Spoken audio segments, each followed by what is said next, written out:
Hey everyone, and welcome back in for today's video. This is Simple How To's by J&A, and today we're going to be going over some basic Excel formulas that everyone should know and how to use them. So to start out, you've got this scenario where we've got 10 students. We've got Adam, Bob, Kathy, Derek, Edward, Frida, Georgia, Helen, Isaac, and Jack, and what their respective test score was on their test. And we're going to try to do a little bit of calculations and find some information for the class information. And so the first thing we're going to start out is we're going to try to find our average. And so we're going to work that out individually by finding the total and then the number of students and then dividing total by number of students to find our average. So we're going to start out and we're going to do equals, and then we're going to add all of our test scores together. So we're going to do a sum function, so SUM, parenthesis, and then we're going to click on B3 and click and hold all the way to B12 so that we get all of our students' test scores and hit enter. And so now we know that 839 is all the test scores added together. But now we need to find out how many students we have. So we're going to do equals and COUNT, which is count, parenthesis. And we're going to grab all our test scores again, click, drag, and hold, and click enter. And we have 10 students.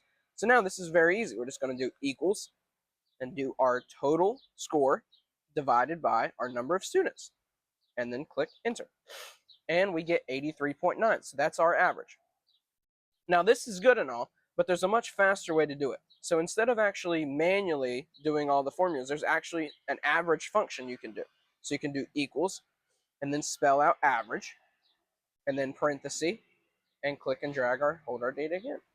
So this eliminates two steps, finding the total and the number of students. It does it all in one formula. But like, let's say you've got some outliers. So it looks like we kind of do. It looks like we got 100, a 99, a 65, a 70. Maybe you want to know the median. So you can do equals and spell out median, MEDIAN.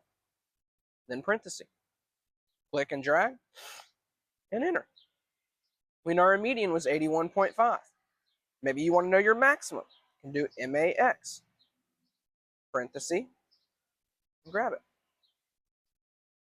Same thing. Maybe you want to know your minimum. Very similar, MIN, parenthesis, grab your data, click enter.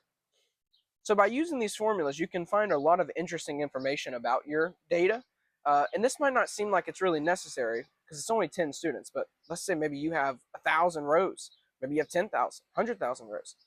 This information can really help you understand what kind of data you have and what you're looking at. So by using these, you can learn a lot. So thanks for watching. Don't forget to like, comment, and subscribe for future videos. I'm going to be continuing this series of doing some Excel basic knowledge that everyone should know. So don't forget to look out for that. Have a great day.